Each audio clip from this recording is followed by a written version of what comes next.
Wih, Masya Allah, luar biasa. Ini keris apa nih, Ki Cokro? Ya. Ini keris apa nih? Ya, Rojo Abolo Rojo. Wow, Rojo Abolo Rojo. Kalau Rojo Abolo Rojo berarti cocok untuk capres cawapres. Melati itu kan wangi. Ini sinebar, menyebar. Berarti Iya, itu akan menyebar. mewangi itu aja. Iya, siapapun Dasar. akan masuk.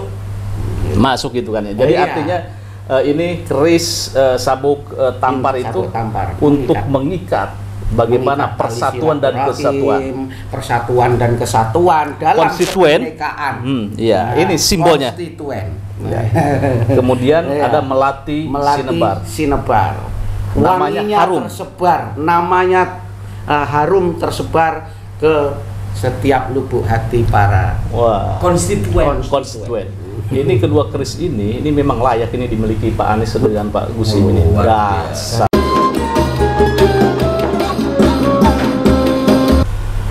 Assalamualaikum warahmatullahi wabarakatuh. Waalaikumsalam warahmatullahi wabarakatuh. Pemirsa pada Suat TV, kali ini saya akan podcast lain daripada yang lainnya. Biasanya berbicara politik, tetapi saya menyambangi kawan lama yaitu Ki Cokro. Beliau adalah supranaturalis, kolektor keris. Nah, kita mencoba mendudukan keris ini. Kalau kita setback ke sejarah masa silam, itu keris menjadi sebuah simbol kekuasaan, kejayaan, dan simbol Status sosial. status sosial. Ketika orang naik tahta, biasanya ada tanda kerisnya, monumennya itu. Monumennya keris. Iya, itu keris. dan orang yang mau naik tahta pun biasanya menggunakan keris. Merendah harapan juga menemui seorang empu untuk membabar keris, Ya, merendah cita-citanya dalam doa yang dibabarkan ke dalam bilah. Saat memperoleh tahta pun iya, kembali. mencari Oke, pusaka. mencari pusaka. Di antaranya keris. Keris, Pusaka ya. itu banyak ya. Pusaka itu banyak, tidak harus keris. Tapi Iya. yang dominan, dianggap 90% di tanah Jawa umumnya, khususnya itu adalah keris. Sebetulnya kalau kita tarik ke belakang, bagaimana keris Pangeran Diponegoro yang legendaris, dan itu sampai sekarang pun dikembalikan kan, sampai sekarang dikembalikan. Itu yang keris sebenarnya bukan yang ageman utama ya. Iya. Kembalikan yang ageman utama itu sampai sekarang misteri yang Misteri. Yudo itu. Iya, oke, mungkin Masih misteri. Ini kemarin mungkin kan menghilang. yang katanya Nogo Seluman. Iya, Iya. ternyata Nogo Tapi Sosro. ternyata setelah Nogyo. saya ini lihat Nogo Sosro. Oh, Nogo Sosro. Dari bentuk dapur Nogo Sosro, Ya. tapi dari tulisan yang tertera di sana adalah Nogo Nogo Seluman. Seluman. Maka ya tergantung kita melihat dari mana. Seperti juga Jenderal Sudirman ya. Iya, oke. Saya pernah mencari-cari literasi tentang Jenderal Sudirman membawa pusaka. Itu saya temukan wawancara. Wawancara, saya lupa, Tempo kalau tidak salah. Tempo dengan penyaksi sejarahnya. Saya lupa namanya. Pokoknya anak ini dulu masih kecil ketika terjadi agresi Belanda kedua, di mana Pak Jenderal Sudirman itu dipanggil oleh masyarakat dan bala tentaranya itu sebagai Kiyaini. Nah, Kiyaini ini ternyata kan dikejar sama Belanda. Oke. Maka pada masa itu, pada saat itu ada suara pesawat musuh lah, pesawat Belanda muter-muter. Pak Sudirman itu mengeluarkan kerisnya lalu didirikan. Saya tidak jelas, pokoknya didirikan, apakah diberdirikan seperti ini apa dicopot, lalu berdoa mengelilingi keris, dan tidak lama kemudian Pesawat itu rontok. pesawat itu enggak jatuh tapi menghilang. Oke, ya. Mbak Jirah ya, Mbak, ingat saya. Mungkin sekarang sudah wafat ya. Jadi wawancara langsung dengan anak pemilik rumah di mana tempat Jenderal Sudirman bersembunyi lah. Oke. Kalau nggak salah itu keris Kiai Pulanggeni. Ada yang mengatakan seperti itu. Oke. Ya. Ki Cokro, kira-kira nih itu ya, sebagai ageman, karena saya lihat juga gitu kan, Pak Sudirman juga punya ageman. Kemudian juga Pak Harto juga punya ageman, terus kemudian juga Pangeran Diponegoro itu punya ageman. Artinya keris ini sesuai dengan karakter dan sesuai dengan auranya masing-masing. Nah, kira-kira ini yang pas, yang ada relevansinya, baik itu buat caleg. Nah, ini sedang rame nih kan, debat capres cawapres. Wah, biar terlihat mungkin auranya moncer itu seperti apa nih? Sebetulnya sebetulnya ya. Iya. Hampir seluruh dapur pusaka khususnya keris itu sebetulnya selalu ada sekian persen tuah atau yoni atau angsar yang sifatnya ke arah leadership. Oh, begitu ya. Oke. Jadi kalau bicara entah itu dari sisi yoni tadi atau dari sisi filosofi. Karena umumnya kan ada unsur kewibawaan. Maka saya sering katakan bahwa pusaka itu adalah khususnya keris ya, adalah doa dekoratif. Doa yang dibentuk dalam bilah. Tapi tentunya ada yang lebih spesifik. Oh, ada spesifik. Nah, ini apa nih kira-kira nih? Yang mana nih kira-kira? Dari tadi saya itu deg-deg merasakan apa kalau bahasanya itu bahasa ilmiahnya resonansi ya. Terjadi getaran ya. Saya itu dari tadi itu terpanggil energi saya itu kedua bilah ini. Apa? Coba lihat nih. Nah, ya. Ambil satu, Gus. Nah, Nah, ini keris apa ini? Dibuka ya? Ya, buka. Nah, Nah. Wih, Masya Allah, luar biasa. Ini keris apa nih? Ya. Ini keris apa nih? Ya, itu secara rancang bangun atau bilahnya ini lurus ya. Iya. Nah, lurus istilahnya lajer. Nah, dapurnya lajer atau lurus, lalu kemudian ada belumbangan di sini dan odo-odonya agak tandes ke atas. Dan tidak ada ornamen lain. Ini masuknya di sini ada tikel alis. Tikel alis itu ini apa namanya? Cekungan ini ya. Nah, ini biasanya. Nah, ini pamornya apa nih? Ini biasanya dapurnya namanya tilam. Tilam. Terus kemudian pamornya? Pamornya garis-garis seperti gunung ke atas ini. Rojo Abolo Rojo. Wow, Rojo Abolo Rojo. Kalau Rojo Abolo Rojo berarti cocok untuk capres cawapres. Raja itu berteman dengan raja. Lah, raja berteman dengan raja berarti cocok untuk capres cawapres. Kayak ini pas ini buat pasangan Amin nih. Lantas kesono aja ya. Iya, kayak cocok buat apa iya ya? Cocok. Sebab dulu saya pernah bahas dengan Ki Cokro yang Pak Mahfud itu lalar remengeng. Oh, lalar remengeng. Lalar remengeng itu dia mencium bau untuk ditangkap. Wah, ini Rojo apa namanya? Rojo Abolo Rojo. Kalau itu dipegang Amin, pasti tambah wibowo. Wah, wibowo. Langsung push. Ini langsung Prabowo dan Prasojo. Langsung nih surveinya langsung melesat. Wow. Wah, luar biasa nih. Ini apa peruntukannya nih? Peruntukannya tilam itu dapurnya kan tilam ya. Iya, Tilam itu filosofinya adalah ketentraman. Jadi tilam itu kan artinya tikar. Atau permadani. Santara gitu kan ya. Tempat yang untuk menghormati, tempat yang apa ya, diperuntukkan sebagai kenyamanan gitu. Wah, cocok ini permadani Nusantara ya. Pamornya Rojo Abolo Rojo sehingga karena raja berteman dengan raja maka memungkinkan pemimpin negeri ini menjadi pemimpin negeri yang lain. Kan seperti itu. Begitu ya. Artinya memberi ketentraman ini ya. Ini bukan karena jelang pilpres, ini kan luar biasanya leluhur kita menyematkan doa dalam bentuk dekorasi. Bagaimana menggambarkan supaya kita hidup tentram melaksana permadani Nusantara. Kemudian kita menjadi mercusuar dari pemimpin-pemimpin yang lain. Ini pengertian filosofi ya, tidak ngarang gitu. Betul ya. Harapan. Masya Allah, ini harapannya ini luar biasa gitu kan ya. Jadi kalau yang pas ini betul nih. Kalau dari ketiga karakter ini Amin ini. Ini yang memberikan ketentraman itu kan ya. Juga untuk kesejahteraan dan juga untuk kejayaan ini pas ini. Pak Anies, Gus Imin. Moncer ini. Kalau pegang ini.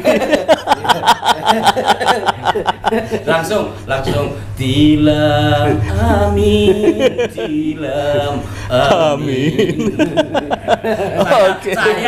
Saya langsung lompat Mahfud antar. Amin. Oke, Ki. Ya, ini yang ini. Kita jangan terlalu suntuk. Oke, iya. Wow, Luar biasa. Ini apa, Ki? Itu bentar. Ya. Saya letakkan sini dulu ya. Oke, baik, Ki. Ininya juga bungkum, ya? Ya. Ini apa ini? Ini. Kita baca ciri wancinya ya. Looknya dulu. Looknya dulu. 1, 2, 3, 4, 5, 6, 7, 8, 9, 10. 9. NU dong. Iya. 9. Masa aku Muhaimin lagi? Ten 10. Prabowo kan Temennya NU. Tapi pembina Pagar Nusa. iya. Tetapi terakhir yang kuat ya cicitnya pendiri NU ya Gus Imin. Menang memang topi perubahan. Topi perubahan. Nah, ini apa nih? Karakteristiknya nih. Oke, saya Oke, ini karakteristiknya ya. Tadi ya, ininya 9. 9 lalu kemudian 9 itu angka tertinggi. Oh, angka tertinggi. Ya, Oke. mau dijumlahkan, dikalikan berapa saja tetap hasilnya Wali 9. Wali 9. Nogoya 9 itu. Oke, iya. Iya. Lalu kemudian di sini ada pelumbangannya. Pelumbangan, lalu kemudian ada apa namanya ini? Sogoan. Iya. Sogoan biasanya rangkap tapi ini satu. Nah, ya. Lalu ini ada kembang kacang. Dan kembang kacangnya bungkem ya? Iya, kembang kacangnya bungkam. Oke, membungkam. Wah, luar biasa. Ini kalau ada kembang kacang yang melungkernya, meliuknya sampai ke dalam, itu dipercaya mempunyai anasir untuk membungkam. Wah, ini jadi ketika berdiskusi, ketika berdebat bisa membungkam lawan ya. Iya. Wah, dahsyat ini. Ternyata lawannya bawa pusaka pembuka. Oke, ini pamornya nih. Pamornya. Bukan, apa namanya? Rancang bangunnya, dapurnya ini masuk sabuk tampar. Oh, sabuk tampar ya. Itu sabuk tampar itu identik dengan apa nih? Identik dengan NU. Mengikat. Oke, mengikat gitu ya. Oke. NU dan PKB juga ya. Iya. Mengikat hati, mengikat cinta. Wah, rakyat. Luar biasa rakyat itu ya. Iya. Konstituen. Konstituen. Pemilih. Mengikat pemilih, kecintaan pemilih. Nah, Ya. pamornya ini melati. Melatih apa nih? Kalau jenengan dulu punya melati dari Rinonce, ini melati sinebar. Karena memang harus melati sinebar, melati itu kan wangi. Ini sinebar, menyebar, berarti Iya, itu akan menyebar. mewangi itu aja. Iya, siapapun Dasar. akan masuk gitu kan ya. Jadi Iya. artinya ini keris sabuk tampar itu tampar. untuk mengikat bagaimana Mengikat persatuan tali dan kesatuan. Persatuan dan kesatuan dalam Konstituen. kebinekaan. Iya, ini simbolnya. Konstituen. Kemudian Iya. ada melati sinebar. Namanya Wanginya harum. tersebar, namanya harum tersebar ke setiap lubuk hati para Konstituen. Ini kedua keris ini memang layak ini dimiliki Pak Anies dengan Pak Gus Imin ini. Tapi tadi itu ya mohon jangan disalahpahami. Itu adalah membaca dari filosofi. Filosofi itu bisa bermakna doa, bisa bermakna pesan. Jadi memang berdoa. Jadi kalau saya kaitkan dengan saya tadi katakan logo PKB ini, mohon maaf bukan apa ya? Karena ada kesamaan juga dengan logo NU kan. Ada apa? Tali. Iya. Jadi kan sabuk tampar. Betul. Tampar yang menyabuk lalu diikat. Itu kan jelas wa'tasimu bihablillahi jami'an wa la tafarraqu. Oh, iya, oke. Kak Imin lagi, Cok. Enggak lah. Kang Sulaiman ini. Kang Sulaiman. Enggak, artinya memang ada pesan dan doa. Pesan kita supaya menyatukan di jalan Allah. Doa juga supaya orang-orang bisa kita ikat dalam satu kesatuan yang penuh harapan. Oke. Itu pemaknaan dari filosofi. Kalau secara yoni mungkin sifatnya itu subjektif. Oke. Tapi kalau filosofi semua pakar keris pasti akan tahu. Tapi kalau yoni biasanya sifatnya subjektif. Nah, kalau sudah jelas nanti ini peruntukannya untuk siapa, biasanya kan yoninya itu baru. Oke, baik ya. Ini kan keris itu banyak sekali gituan ya, dan maknanya, kemudian filosofinya dan juga peruntukannya. Nah, kalau dulu itu raja mau diangkat ya biasa dikasih keris sebagai pertanda. Anda diangkat menjadi katakan itu termasuk tumenggung. Mandat. Tanda mandat. Tandanya mandat. Kalau di tentara itu tongkat komando. Nah, kira-kira harapan Anda terhadap presiden terpilih atau siapapun terhadap bangsa ini seperti apa nih? Kayaknya sih menarik jika ketika nanti ada pelantikan presiden, ini ada simbol kekuasaan keris masuk menjadi salah satu simbol untuk dijadikan dalam prosesi pelantikan. Saya setuju untuk mereinkarnasi, reborn kan, reborn. kejayaan Nusantara. Iya. Nah, simbol-simbol itu kita datangkan kembali. Kalau zaman dulu itu ya setiap Mahapatih itu Tamtama itu, nah Bayangkara itu begitu diangkat ya selalu disematkan keris ya. Sinom, Robyong, ya. keris Singobarong, nah seperti itu. Nah maka ada baiknya untuk mendatangkan ruh kejayaan Nusantara kembali. Nanti setiap pelantikan ini pejabat, nah, bikinlah keris, diserahkanlah keris ya bikinan anak-anak bangsa. Kan sekarang banyak empuk terbaru yang kuliah di isi ya. Nah, seperti itu kan. Iya, lebih ke situ ya. Ya mungkin itu saya pikir ini menarik ini jika presiden terpilih, ketua DPR, UNESCO dunia sudah mengakui di tahun 2005 ya kan keris itu sebagai warisan budaya dunia ya, tak benda atau non bendawi. Makanya selayaknya bahwa pemerintahan Indonesia pun menghargai secara formal. Betul. Pejabat atau bupati yang mau dilantik ada kerisnya. Dan saya yakin itu presiden juga sama. Betul. Akan menjalin sebuah energi kejayaan di masa silam yang pernah kita peroleh itu benar-benar jadi mercusuar dunia nantinya gitu. Itu satu yang menarik ya, ketimbang sementara ini hanya dijadikan merchandise, hanya dijadikan cenderamata. Itu menurut saya bagus-bagus saja, tetapi yang namanya cenderamata ya akan disikapi sebagai cenderamata. Tapi apabila itu menjadi pusaka pegangan bagi seorang pemimpin, apakah itu pemimpin daerah atau pemimpin kesatuan, maka memiliki simbol tersendiri yang disesuaikan karakteristik dapur ataupun pamor dengan pangkat dia. Selain mengembalikan kepada tradisi masa lalu, juga akan menghidupkan dunia pakerisan. Dan yang terpenting adalah bahwa ini kan sampai sekarang masih abu-abu. Orang masih menganggap keris itu klenik. Oke, nah itu yang akan kita bongkar. Jadi mendekonstruksi pengertian definisi bahwa keris itu bukan identik dengan klenik. Itu yang harus dibongkar. Coba sekarang berbicara rasional. Siapa yang bisa memecahkan iron meteorit? Ini kan perpaduan antara isinya langit gampangannya dengan isi bumi. Metal itu kan isi perut bumi yang diangkat. Sementara iron meteorit tidak semua meteor ada ironnya kan, ada besinya gitu. Itu adalah isinya langit gampangannya kan begitu.